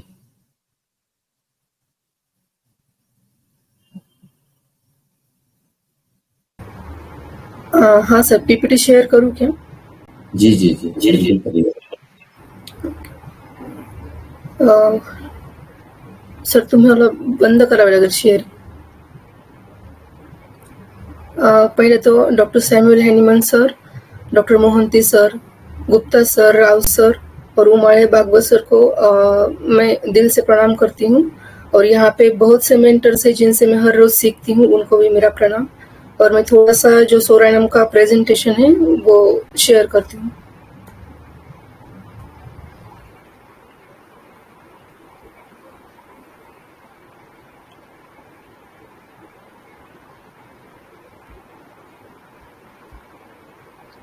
थोड़ा हम सोरायनम चाइल्ड का जर्नी सोनल मैम ने बताया, तो प्रेजेंटेशन कैसा रहता है वो देखते हैं. एक तो ये पेशेंट जो है सोरायनम चाइल्ड कॉमनली हमें देखने को मिलेंगे, लेकिन वो ज्यादातर थीन ही रहते, फैट नहीं होते, क्योंकि सब उनका जो बनते कैसे सोरायनम चाइल्ड वो सोनल मैडम ने अच्छे से बताया. इसलिए जो मेंटेलिटी रहती है उनकी, तो जैसे हम बोलते हैं कि माइंड अपने शरीर पे ज्यादा इम्पैक्ट करता है, तो जो माइंड रहता है उनका, तो उनको मुझे नहीं लगता कि जितना भी खाता होगा वो, तो वो उसी के लिए चबी नहीं होते होंगे, उनका शरीर हेल्दी नहीं बनता होगा. तो जब तक उनको सोरायनम मेडिसिन नहीं मिलती तब तक तो ये पेशेंट जो है, बच्चे भी जल्दी एग्जॉस्ट हो जाते हैं फिजिकल और मेंटल एफर्ट्स से. और जो यंगस्टर्स रहते हैं वो डिस्पिरिटेड और होपलेस रहते हैं. And when they are out of sorts become peevish and irritable. Sorts मतलब उनके जैसे थिंकिंग प्रोसेस रखने वाले लोग, उनके साथ वो थोड़ा कंफर्टेबल या फिर उनका जो रूटीन है वो वैसे ही चलता रहेगा. लेकिन उनके कंपनी के बाहर की दुनिया में जब जाते हैं, जैसे डॉक्टर सोनल ने बोला, किसी एक डॉक्टर का अच्छा खासा प्रैक्टिस चल रहा है, इनकम भी अच्छा हो रहा है, और उनके फ्रेंड्स जो रहेंगे, अगर उनको बोलते हैं चलो हम बाहर जाते हैं, थोड़ा घूम के आते हैं, वैकेशन है, थोड़ा रिलैक्स होके आते हैं, तो ये बंदा बोलता है नहीं, अभी अगर मैं गया तो उसको पॉवर्टी का तो डर है ना, और जो पेशेंट्स आ रहे हैं वो भी नहीं आएंगे. तो उनके बीच में जो भी कन्वर्सेशन होगा, तो वो ऑब्वियसली फ्रेंड्स क्या बोलेंगे, चलना यार, इतना क्या है उसमें, इतना क्या लोड लेता है. तो उनका जो थिंकिंग प्रोसेस है और इसका जमता नहीं, तो वो पीविश और इरिटेबल बन जाता है. और ये बच्चे जो रहते हैं उनकी स्किन एकदम ड्राई और रफ रहती है, और जो बड़े लोग रहते हैं उनकी थोड़ा ग्रीजी और ऑयली रहती है. और ये जो स्वेटिंग की टेंडेंसी है अडोलसेंस में, वो ज्यादा अनहेल्दी और स्मेली रहती है, उनका जो स्मेल स्वेटिंग है वो. और वो ये बच्चे जो है वो एक तो चिलियस रेमेडी है ना ये, तो जब चिली रेमेडी है, और किसी पेशेंट को, हर एक पेशेंट को तो नहीं स्किन कंडीशन रहेगी, लेकिन जो भी पेशेंट को स्किन कंडीशन रहेगी वैसे, और चिलीनेस होने के कारण वो वुलन कपड़े पहनते हैं, तो फिर वो कंडीशन और ज्यादा वर्स हो जाती है.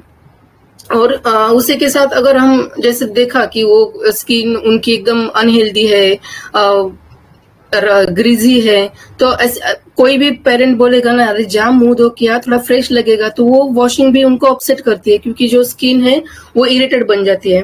और हमने ये पहले देखा है कि एबनॉर्मल एपेटाइट रहती है, लेकिन थीन रहते हैं वो बच्चे.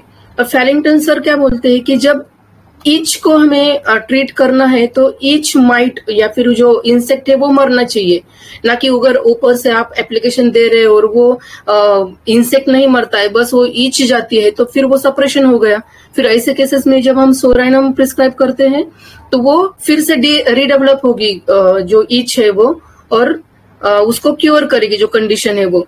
और अलॉन्ग विद दैट जो एक्यूट और वायलेंट डिसीजेस रहते हैं, जहां पे पेशेंट एकदम लो स्पिरिटेड होता है, वीक बॉडी हो जाती है, और ऐसे पेशेंट में जैसे हम देखते हैं कि अगर हम क्योर कब बोलेंगे कि अपना वाइटल फोर्स पूरा डायनामिक एनर्जेटिक हो जाता है, पूरे अपने हेल्दी कंडीशन में आता है. लेकिन जब सिर्फ जैसे कि टाइफाइड फीवर में मेडिसिन दी है, कुछ ऑर्गेनिक चेंजेस तो नहीं है बॉडी में, और फीवर भी नहीं है, लेकिन माइंड डिप्रेस्ड है, रिकवरी की होप नहीं है, मतलब उसको एनर्जी नहीं है, उसको जो हेल्दीनेस लगना चाहिए वो नहीं लग रहा है.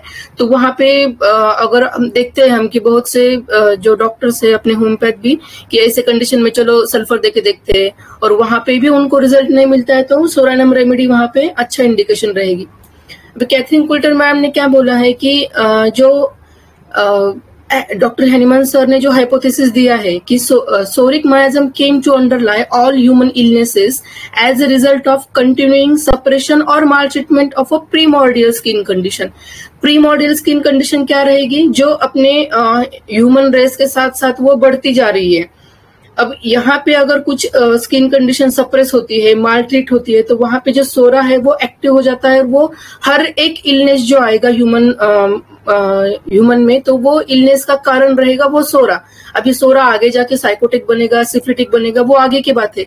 लेकिन ये पेरेंट मायाज्म, अभी हैनिमन सर की जो ये हाइपोथेसिस है उनको केन सर और रॉबर्ट सर ने थोड़ा इलाबोरेट किया है, और ये पेरेंट मायाज्म को उन्होंने फ्लॉ बोला है या फिर डिफेक्ट है, पोल्यूशन है। पोल्यूशन मतलब जो पोल्यूट कर देगा, जो हेल्दी एनवायरनमेंट रहेगा उसको पोल्यूट कर देता है। तो उन्होंने क्या कहा है कि they viewed the parent miasm as the original flaw, defect और pollution that has been engrafted on mankind, the psychophysical equivalent to original sin. अभी ये एनग्राफ्ट करना मतलब क्या है कि एक ब्रांच को दूसरे पेड़ पे हम ग्राफ्ट करते हैं, अटैच करते हैं, तो उसके साथ साथ वो ब्रांच भी वो पेड़ के साथ साथ बढ़ती है। वैसे ये सोरा मायाज्म अपने ह्यूमन रेस पे एनग्राफ्ट हुआ है, क्योंकि वो सप्रेस हो गए डिसीज पहले से। तो एनग्राफ्ट होने के कारण ये पेरेंट मायाज्म है, और वो उसके साथ साथ ह्यूमन रेस के साथ साथ इवॉल्व होते गया है। लेकिन इन्होंने जो ओरिजिनल सिन है वो कंसेप्ट आगे थोड़ा एक्सप्लेन किया है मैंने, तो उसके साथ उन्होंने उसको कंपेयर किया है। Sora is the congenital stigma to which all mankind is subject and which must be overcome before good health can be achieved. Good health अगर हमें चाहिए, डायनामिक वाइटल फोर्स हमें चाहिए, तो ये सोरा हमें निकाल देना है। तो सोरा स्टिग्मा क्यों बोला है? स्टिग्मा का दो मीनिंग है। एक तो कलंक या दाग, जो प्लेन सरफेस है, जैसे कि हमारा प्लेन हेल्थ है, हेल्दी स्टेट, वहां पे सोरा है तो वो दाग हो गया। या फिर हम ये फ्लावर की कंडीशन में देखते हैं कि स्टिग्मा है, उस पे सेल्फ पॉलिनेशन भी हो सकता है, या फिर जो बाहर के पॉलिनेशन भी हो सकता है। लेकिन ये स्टिग्मा ही अगर निकाल दिया तो पॉलिनेशन होगा ही नहीं, मतलब वो बढ़ेगा ही नहीं। वैसे ही हमारे बॉडी में से अगर सोरा निकाल दिया तो स्टिग्मा, तो वो जो आगे बढ़ना है उसका जो भी कंडीशन होनी है वो होगी नहीं। While admitting the many issues relating to the spiritual dimensions of health and disease that such a concept raises, and without prejudicing them in any way, we still retain the concept of original sin. Original sin क्या है? That is inherited tendency towards sin. sin करने की तरफ की जो tendency है, inherited, जो inheritance से आ रही है अपने साथ, often link to the story of Adam and Eve. Adam and Eve की जो स्टोरी है, जहां पे उनको बोला गया था एप्पल मत खाओ, लेकिन उन्होंने खा लिया, तो ये उनका सिन हो गया। तो ये जो हेल्दी स्पिरिचुअल डायमेंशन है हेल्थ की क्या रहेगी? जब हम हेल्दी रहते हैं तो हमारा जो सोशल एनवायरनमेंट रहता है, हमारा जो गोल रहता है लाइफ में अचीव करने का, ये सब स्पिरिचुअल हेल्थ में आएगा। तो ये अगर नहीं हो रहा है तो हम प्रिजुडाइज ना होके ये कंडीशन हमारे ओरिजिनल सीन को हम थोड़ा सा रिलेट कर सकते हैं कि जो अपने जनरेशन टू जनरेशन ये सोरा हमारे साथ आ रहा है, सीन आ रहा है, उसके वजह से जो भी कंडीशन हमें फेस करनी पड़ रही है वो एक्चुअल में ओरिजिनल सीन की वजह से है। तो ये जो ओरिजिनल सिन का कंसेप्ट है वो हम सोराइनम जो अपनी रेमेडी है उनमें इन इरेडिकेबिलिटी से कंपेयर कर सकते हैं। अभी इस जो रेमेडी है अपनी, उसमें रिकरेंस देखा जाता है बहुत सी चीजों का, जब तक हमें वो रेमेडी नहीं मिलती है। तो ये कैसे निकलेगी? Through divine intercession. अभी डिवाइन इंटरसेशन क्या है कि एक बंदे के लिए दूसरा बंदा थोड़ा सा प्रेयर करता है कि भगवान को प्रेयर करता है कि इसका सीन थोड़ा कम कर दे। तो जैसे दूसरा बंदा यहाँ पे फिजिशियन हो गया जो सोराइनम का अपना जो नोजोड है, that will be divine grace for the psorinum patient. तो वो उसकी जो रिकरेंस है सिम्टम की वो निकलती जाएगी। ये तो स्लाइड अच्छे से सोनल मैडम ने बता ही दी है कि वो पूरा कितना गंदा रहता है। फर्स्ट इतना, इसमें सिर्फ इतना ज्यादा एक्स्ट्रा है कि पर्सपायरेशन उसका एकदम रैंक का है, जो हॉट शावर लेने के बाद ज्यादा बढ़ता है क्योंकि पोर्स ओपन हो जाते हैं। और अगर वो डिओड्रेंट वगैरह अप्लाई करता है तो वो कंडीशन थोड़ी हम बोलते हैं कि सुसह्य हो जाएगी उसके लिए भी और आईपीआर के लिए भी। और वो पेशेंट ऐसा पेशेंट जो थोड़ा केयर करता है खुद की और फिजिशियन के पास, होम्योपैथ के पास आता है, तो वहां पे क्लोजर एग्जामिनेशन करने के बाद ही पता चलेगा डॉक्टर को कि इसने कितना एफर्ट लिया है खुद की गंदगी छुपाने के लिए है। अब ये जो इन इरेडिकेबिलिटी ऑफ सिम्टम जो है वो मेंटल लेवल पे कैसे देखेंगे कि ये पेशेंट जो है उनमें हाईएस्ट डिग्री, केंट सर बोलते हैं कि this is the highest degree under the rubric anxiety कंसायंस।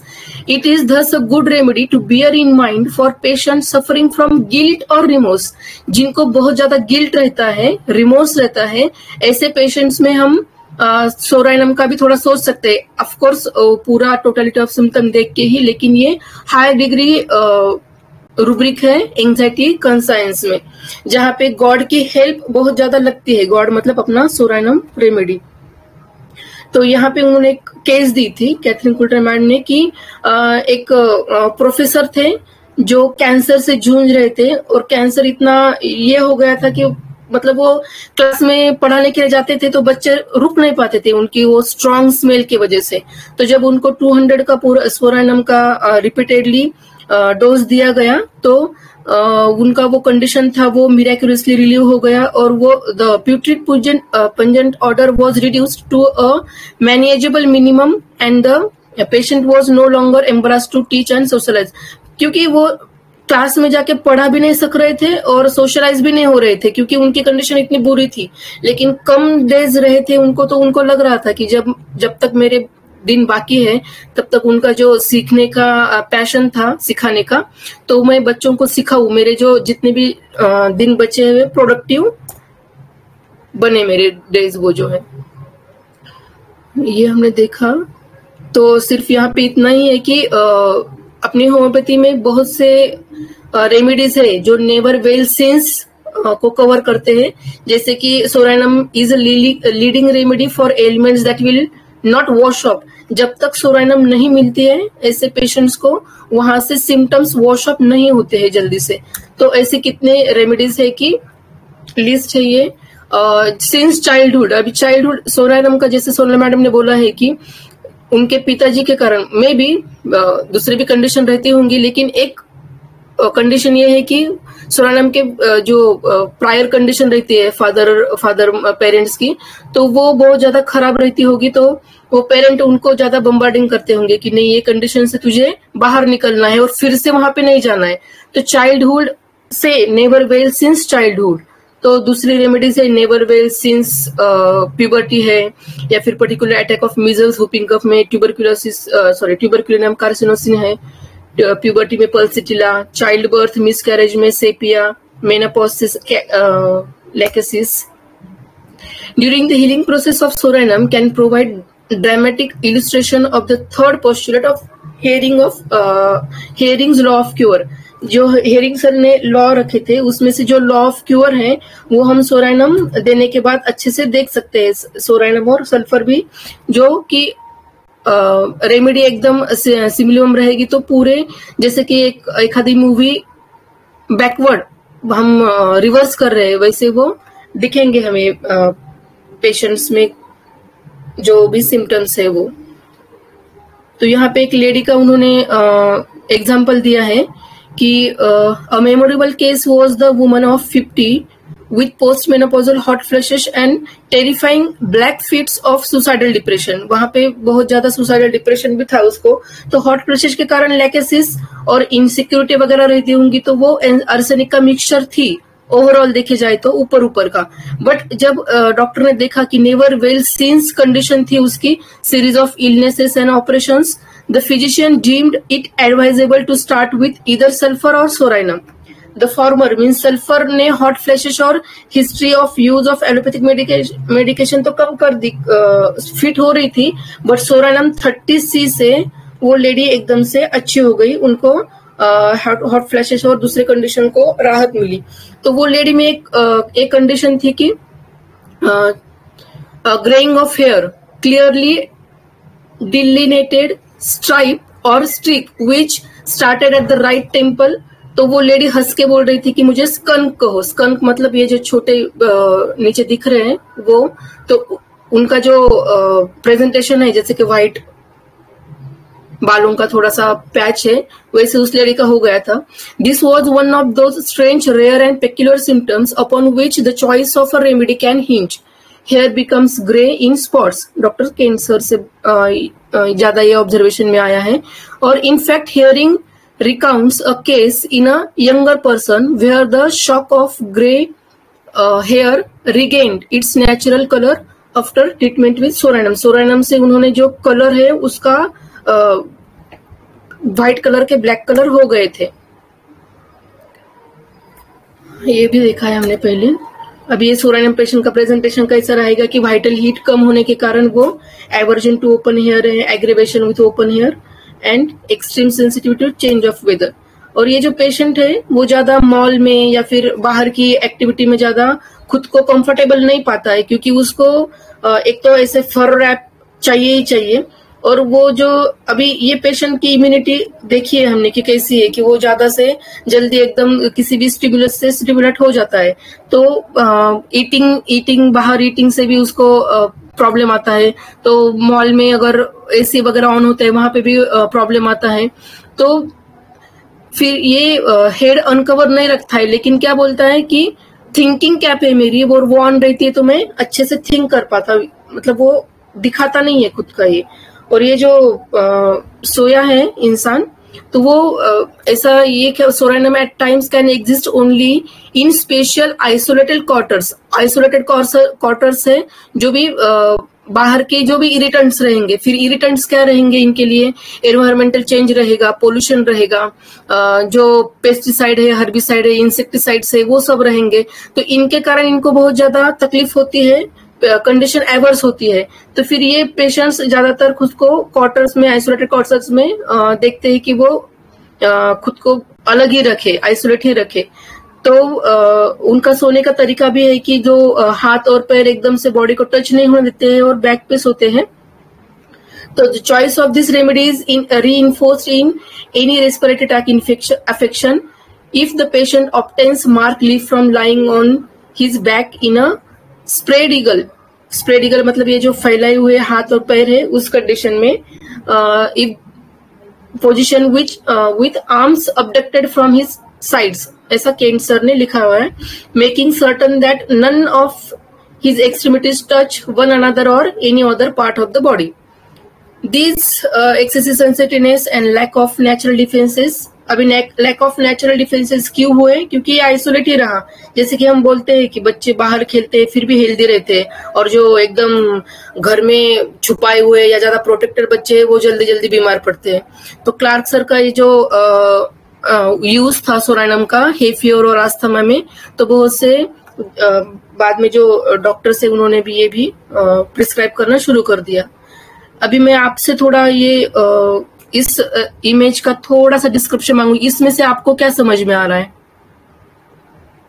कोई भी एक जन बोल देगा तो भी चलेगा कि अब तक जी सोरानम मैडम ने और मैंने थोड़ा भी जो शेयर किया है जर्नी सोरानम की, उस पे से आपको क्या लगता है ये इमेज देख के?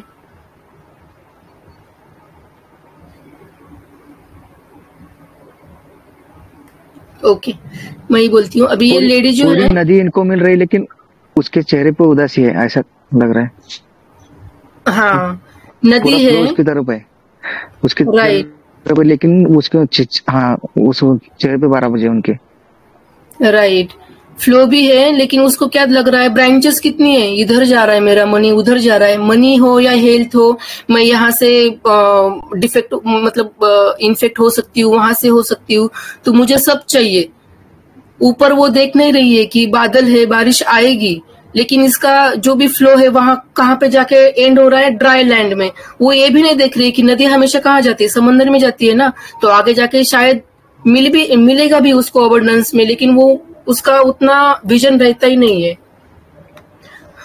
डॉक्टर हैनीमैन सर ने ये जो अपना सोरा का स्केबीज है उसको हाइड्रा हेडेड मॉन्स्टर बोला था. तो हाइड्रा हेडेड मॉन्स्टर क्या है? The hydra was a serpentine monster in Greek mythology, famous for its multiple heads and ability to regenerate them when cut off.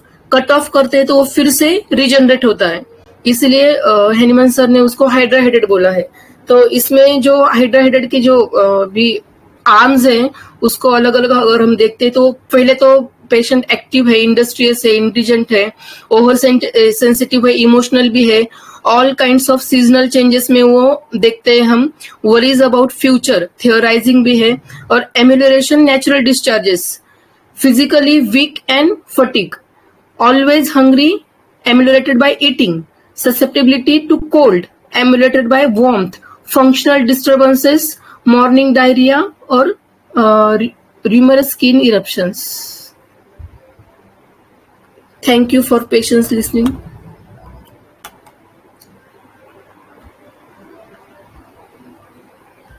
Very nice presentation. Thank you so much. Doctor Deepti को आपने देखा है कि नहीं, कौन है सर? डॉक्टर दीप्ति ने मतलब विदाउट फेसिंग प्रेजेंटेशन किया था, तो आप मतलब बाद में आप प्रेजेंटेशन करेंगे तो लोग नहीं पहचानेंगे आपको। Okay sir, thank you. बहुत बढ़िया, thank you Deepti ma'am, thank you to everyone. तो क्या हम एंड करें इसको या फिर थोड़ा सा कंटिन्यू करना है?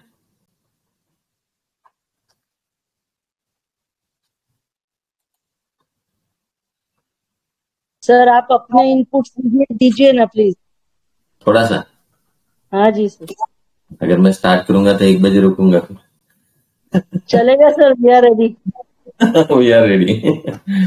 तो ठीक है, फिर कैसा समझेंगे हम सोरायनम को, कैसे समझेंगे शॉर्ट में? जैसा इतना बड़ा सुन लिया हमने सोरायनम का, ये बंदा है मतलब ये सीधी स्ट्रेट लाइन में चले जाने वाला बंदा है, थोड़ा सा भी अगर लाइन नीचे आती है तो इसको फियर ऑफ डाउनवर्ड मोशन हो जाता है। ठीक है, मतलब इसको परिस्थिति जो है ना वही लेवल पे चाहिए, एक्टिवली वही लेवल पे चाहिए, नॉट पैसिवली। एक्टिवली वही लेवल, एक्टिवली वही लेवल मतलब क्या होता है ना कि जो ग्राफ है वो थोड़ा थोड़ा ऊपर जाना चाहिए, क्योंकि उसको लगता है कि यार अगर थोड़ा सा भी नीचे आ जाता है आई कैन मैनेज, बट उससे भी ज्यादा थोड़ा सा आ गया then I will go into the figure poverty.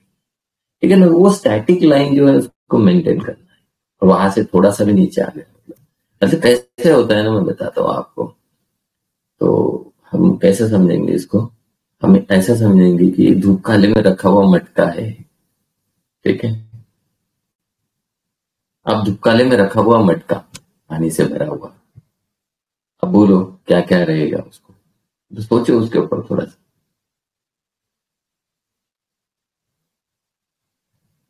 तो सर वाटर evaporates automatically, आप नहीं पी रहे हो तो भी it gets evaporated and diminishes in volume. Okay, और दूसरा?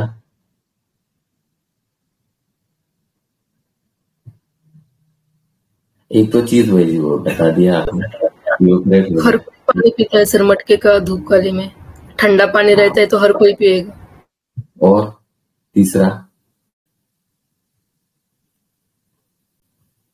धरतो ना सर, ते पण लॉस होईल ना। सही बोला, ठीक है। तो मतलब अगर पानी का मटका अगर धूप काले में रखा हुआ है तो उसको मतलब खाली होने के लिए 3-3 नल है। ठीक है ना, तो समझ में आएगा, मतलब कोई आके उसके अंदर का पानी पी रहा, पानी नेचुरली इवेपोरेट हो रहा, और पानी जो है वो वहां से टपक के जो एक्स्ट्रा पानी मतलब ठंडा करने के लिए मटके के वहां पे पानी टपक भी रहा है। ठीक है, तो मतलब अब इसके पास का जो अमाउंट है, अमाउंट ऑफ मनी, ठीक है ना, वो अमाउंट ऑफ मनी कैसे जा रहा है? ठीक है, वो जो उसकी जो ईएमआई चल रही है नेचुरली, वो नेचुरली ईएमआई जो टपक टपक टपक टपक टपक टपक टपकते जा रही है। ठीक है, बीच में क्या हो रहा कि दिन भर वो जो हीट जो बढ़ती है तो वो टाइम पे क्या होता है, इवेपोरेशन ज्यादा होता है, मतलब कभी कभी इसके बच्चे की फीस आ जाती है, कभी कभी इसके माँ बाप का दवा खाना आ जाता है, कभी कभी।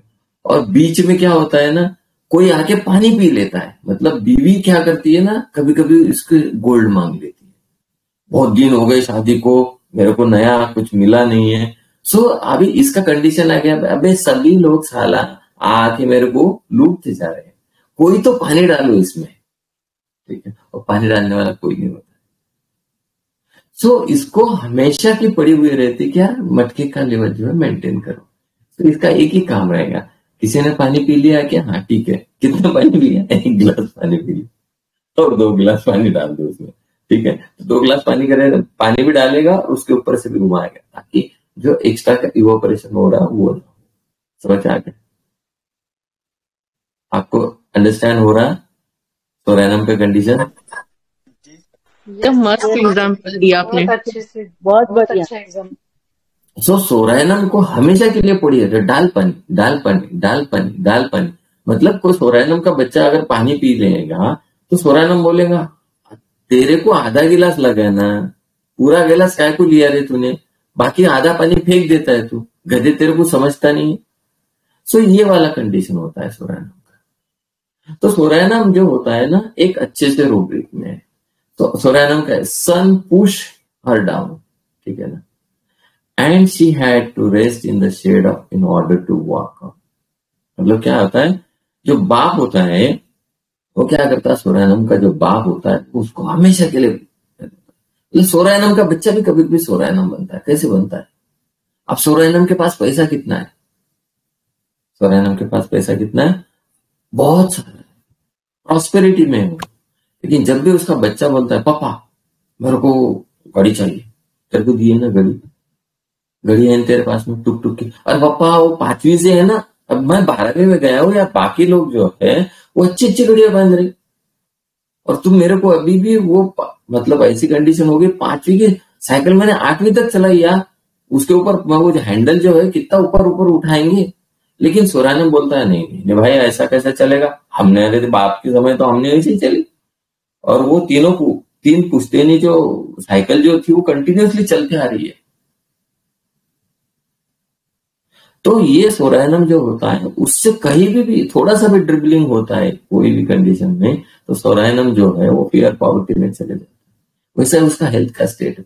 अभी जो सन वाला जो रूब्रिक है उसको थोड़ा सा समझते हैं। जैसे for example sun push her down, ठीक है, SUN, मतलब सूरज जो है उसको नीचे दबाने की कोशिश करता है हर बार, ठीक है, पुश हर डाउन। बाप से जब भी वो बच्चा जो डिमांड करेगा तो बोलेगा पैसे नहीं अपने पास, अरे पापा इतने तो पैसे, अरे वो कम है, लोगों के पास इससे ज्यादा है, ठीक है। उतने जब हो जाएंगे तो यार मतलब जब भी कोई डिमांड करता है तो उसका मतलब वो बोलता है तू क्या मेरे को अम्मा नहीं समझा क्या साले, कुछ है कि तेरे को अक्कल, अरे अभी तो पिछले बार तू तेरे को पैसे दिए थे, कैसे क्या इतने जल्दी खत्म हो गए, इतने पैसों में तो हमारा पूरा महीना निकल जाता था, फिर वो 3 दिन में लगे।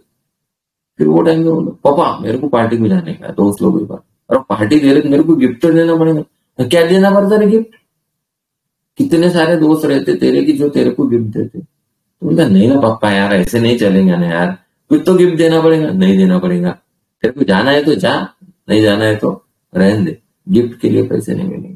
फिर वो क्या करता है, she had to rest in the shade, ठीक है ना। फिर वो किसके पास जाएगा,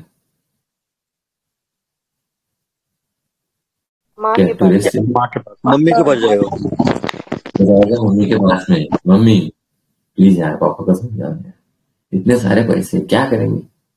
आदमी का क्या भरोसा है, एक बार आया फुसक कर निकल गया तो साला पैसा इधर के इधर जाएगा, वैसे भी उनके जाने के बाद किसका है, मेरा ही चाहिए ना।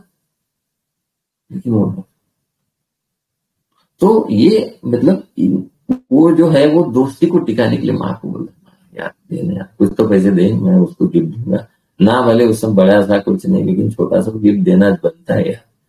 माँ की शेडी में चले जाए, ठीक है ना, और फिर उसको मांगेगा मामा दे, ताकि वो जो दोस्त है वो नाराज ना हो उससे, तो so that in order to walk on, ठीक है, in order to walk on का मतलब क्या है, मैं आगे चल सकूं, ठीक है ना, वो दोस्ती जो है वो उसको कंटिन्यू रहे। तो ऐसे बहुत सारे कंडीशन रहेंगे जहां पे बाप बोलेगा कि भाई नहीं करने का, फिर वो गुपचुप से जाएगा माँ के पास, माँ please, so that he can continue on walk on. तो आपको समझ में आ गया रूब्रिक? हेलो, यस सर, ठीक है, अब यूज करेंगे आप इसको अच्छी तरह से। तो ये जो बंदा है इसके जिंदगी में सभी मतलब ऐसी कंडीशन रहती है, पेसिमिस्ट बंदे होते हैं। पेसिमिस्ट मतलब बच्चे को अगर मतलब 90 आ गए तो बोलता है 90, अरे इतना खर्चा करता हूं तेरे ऊपर में, 99 चाहिए, तो 90 में भी वहां पे वही कॉलेज में मिलने वाला 99 पे भी वहां पे जाने के बाद नहीं, वही कॉलेज में कैसे क्या करेंगे, नहीं लगता वो तेरा नंबर, वहां पे भी नंबर भी लग गया तो सिचुएशन ऐसी हो जाती कि वो बोलता है यहाँ बहुत खर्चा हो जाएगा, वो ना भी इतने सारे लोग हैं वहां पे, अमीरों के बच्चे हैं, तो यार उनके लाइफस्टाइल को मैच करने के लिए फिर इसको टेंशन आ जाता।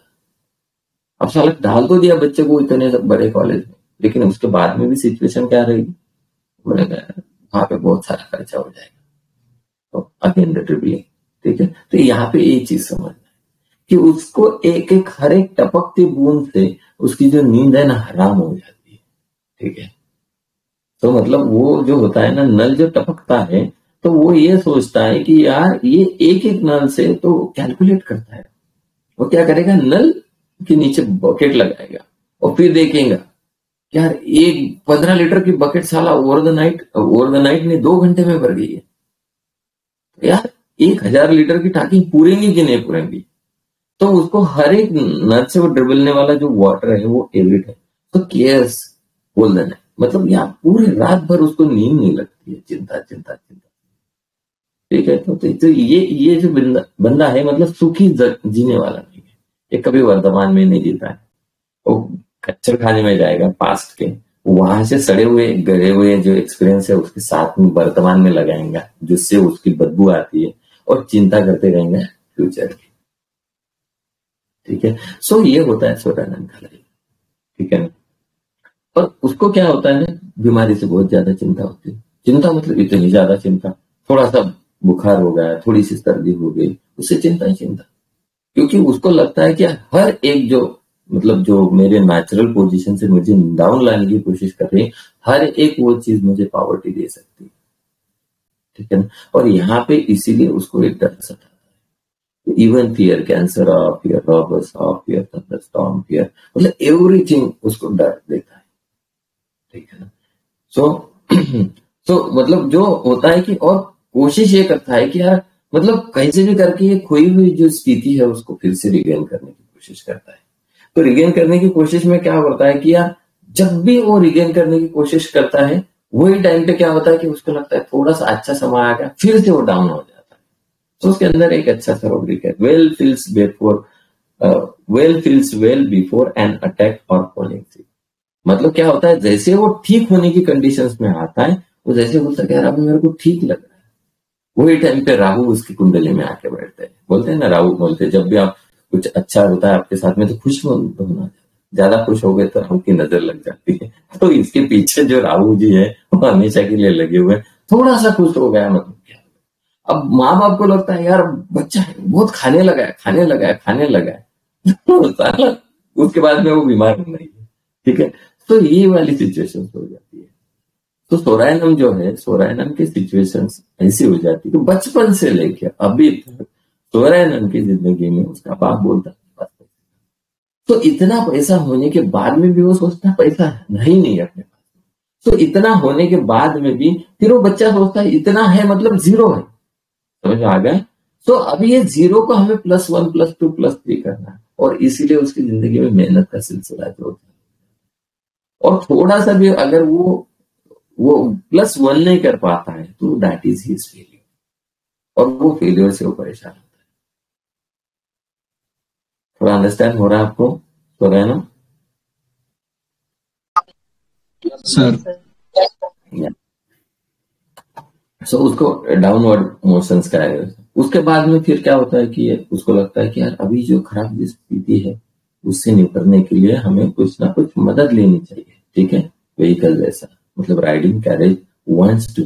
ठीक है, और वही टाइम पे उसको लगता है कि राइडिंग कैरेज मतलब सिचुएशन ऐसे होती है कि जैसा फॉर एग्जांपल एक बंदा है, उसको लगता है यार थोड़ा सा सर्दी खांसी बुखार है उसको, तो यार उसके लिए वो जो इनहेलर वाला पंप लेता है, पंप से उसको थोड़ा सा ठीक लगता है, तो वो हो गया। तो यार उसको लगता है कि यार ये पंप लेने के बाद में मैं स्कूल में दिन भर जो मेरा जो एक्टिविटी है, जो लाइवलीनेस, वो जो ग्राफ है, उसको मैं अच्छी तरह से मेंटेन करता हूँ। Every time he has that habit that he has to take the inhaler every time. उसका एक बहुत अच्छा केस है। तो जो लड़की रहती है 9 साल की लड़की, उसको दिन भर उसको स्कूल में खेलना है, इसीलिए फिर उसको पंप लेना पड़ता है। अब पंप लेना है तो फिर अभी सिचुएशन ऐसी होती है कि उसको पंप की आदत लगती है, अभी फिर क्या होता है, हर जगह पे किधर भी जाना है तो भी उसको पंप लेके जाना है, तो वो टाइप में उसको लगता है कि नहीं यार ऐसी जिंदगी नहीं चाहिए। ठीक है, अभी ये जो पंप है ना मेरे को इससे चिपका है, मतलब वही पंप उसके लिए पहले कैरेज बना हुआ था, ठीक है ना, जो उसके लाइफ को मेंटेन करता था, अभी वही कैरेज जो है उसका एवर्शन। आप लोगों को थोड़ा अंडरस्टैंड हो रहा? Yes sir. हाँ, मतलब आपको बचाने वाली बीपी की गोली है, लेकिन एक दिन के बाद में आपको लगे क्या है फालतू की गोली, बीपी नहीं चाहिए बीपी, ठीक है ना, खाई को चल लिया है फालतू में, और वैसे भी तो नॉर्मल रह रहा है ना अभी, ठीक है, खाई को लेना। तो मतलब थोड़ी सी भी चिंता होती है उसको, तो वो उसको डर पैदा करती है, ठीक है ना, थोड़ी सी भी चिंता उसको डर पैदा करती है, मतलब स्लाइटेस्ट चेस्ट में, मतलब स्लाइटेस्ट पाल्पिटेशन जो होता है हार्ट के अंदर थोड़ा सा भी, तो उसको डेथ की ये करता है। डेथ मतलब इनएक्टिविटी, ठीक है, जहां पे क्या होता है कि आपको ऐसा लगता है कि यार अभी सब खत्म हो गया, थोड़ा सा भी चेस्ट में, मतलब जब आपका हार्ट धड़क रहा है तो आपको महसूस ही नहीं होता है कि अंदर कुछ हार्ट है, लेकिन जब महसूस होने लगता है तो that times there is some back. तो इसका जिंदगी इसको कैसे चाहिए, एकदम नॉर्मल रेंज में चाहिए, और थोड़ा सा भी वहां पे धड़कन महसूस होगी मतलब देयर इज सम इंडिकेशन। तो इंडिकेशन जो होते हैं उसको एक खतरे की घंटी बजा देती है, और फिर उसको लगता है कि यार, जैसे फॉर एग्जाम्पल कि जैसे एक इसको हम कैसे मेटाफोरिकली कैसे समझेंगे, जैसे फॉर एग्जाम्पल एक ऑफिस है, ऑफिस के अंदर एक बॉस है और ये जो सोरायनम जो कर्मचारी है वहां पे, और थोड़ा सा भी बॉस ने अगर उसको आंखें दिखाए तो बस उसको लगता है बस अभी बॉस मेरे को निकाल देगा, खत्म कर देगा, ठीक है। तो ये जो छोटे से छोटा सा भी धक्का जो रहता है सोरायनम बर्दाश्त नहीं करता, ठीक है। तो इस वजह से सोरायनम जो है हम इसको समझ सकते हैं। तो बहुत सारे अलग अलग एग्जांपल्स लिए हैं, एग्जांपल्स को आप जो है आपके डेली रूटीन्स में या फिर केसेस अप्लाई करने की कोशिश कीजिए, जिससे सोरायनम को यूज करना बहुत आसान हो जाएगा। इसको क्या है मतलब कॉन्स्टिपेशन, चीयरफुल कॉन्स्टिपेशन, मतलब क्या होता है कॉन्स्टिपेशन, कॉन्स्टिपेशन का मतलब होता है मूवमेंट्स ना होना, ठीक है ना। तो इसकी जिंदगी में जो मूवमेंट्स रहती है जो इसकी स्थिति को खराब कर देती है, तो इसको लगता है कि यार वही मूवमेंट्स कर रहे हैं, ठीक है। और दूसरा एक चीज रहता है चीयरफुल कॉन्स्टिपेटेड वे, वो रेमेडी इज द कलकिरिया। तो कलकिरिया का कॉन्स्टिपेशन होना क्या होता है कि उसकी जो एक वेल्थ वाली जो परिस्थिति है इससे वो मूव न हो गए, ठीक है, तो वो होता है चीयरफुल कॉन्स्टिपेशन जो, ठीक है, कलकिरिया वाला, ठीक है ना। तो दोनों के अंदर आप लोगों को समझ में आ गया कि कॉन्स्टिपेशन जो है एक उनकी परिस्थिति है उसको रोकने की कोशिश है, ठीक है। और वो जब रुक जाती है तो उनको बहुत अच्छा लगता है, ठीक है। ये होता है थोड़ा सा अंडरस्टैंडिंग सोरायनम के बारे में। तो इसके लिए बहुत सारे अलग अलग मटरा मेडिकल पढ़ी है, मैगजीन्स रहती है, तो वो पढ़िए तो आपको बहुत अच्छा मतलब समझ में आ जाता है दवाई के बारे में। अदरवाइज हम जो दवाई का एक बहुत सीमित यूज करते हैं। किसका तो भी माइक ऑन है, प्लीज उसको म्यूट कर दीजिए प्लीज।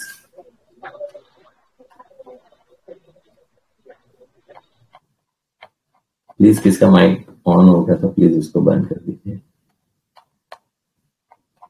तो thank you, hope you have got the better information from the Sorayanam. Hello sir. Yes. Delusion sun pull down, यहाँ सन मेटाफोरिकली किसको बोला है? फादर को बोला है, जैसे हमने नेटर मोड में सीखा था। Son is always noted by the father, ठीक है ना, सूरज की गर्मी, ठीक है, और माँ की छाव होती है, समझ रहा है? ओके, क्या हम एंड कर सकते हैं इसको? तो ऐसे ही हम मिलते रहेंगे सभी अगले 7 दिनों तक, ठीक है। तो 20 तारीख को मोहंती सर का बरसी था और 26 को राव सर का बरसी है, तो हम ये पूरा जो रिमेम्बरेंस वीक है 7 दिन तक सेलिब्रेट करेंगे, ठीक है। तो आप में से कोई भी बंदों को अगर इस जर्नी में अगर पार्टिसिपेट करना है तो प्लीज तो उसमें चेक कर सकते कि सर मुझे ये दवाई को शेयर करना है, तो हम उनको इंक्लूड कर सकते हैं, ठीक है।